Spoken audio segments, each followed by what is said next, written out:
गावाचे, तुमच्या सर्वांचे, आमच्या शिक्षकांचे, सर्वांचे मनापासून खूप खूप आभार व्यक्त करतो.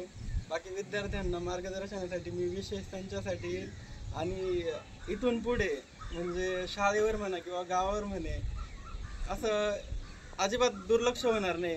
ज्या काही गोष्टी आहे येतील पुढे त्यासाठी आम्ही मनापासून प्रयत्न करू, सर्व कुटुंब मिळून मदत करू किंवा हे करू आणि आपल्या गावाचं नाव पुढे नेण्यासाठी अजून आयुष्यभर पुढे झटत राहू एवढी मी आपल्यासमोर इच्छा व्यक्त करतो.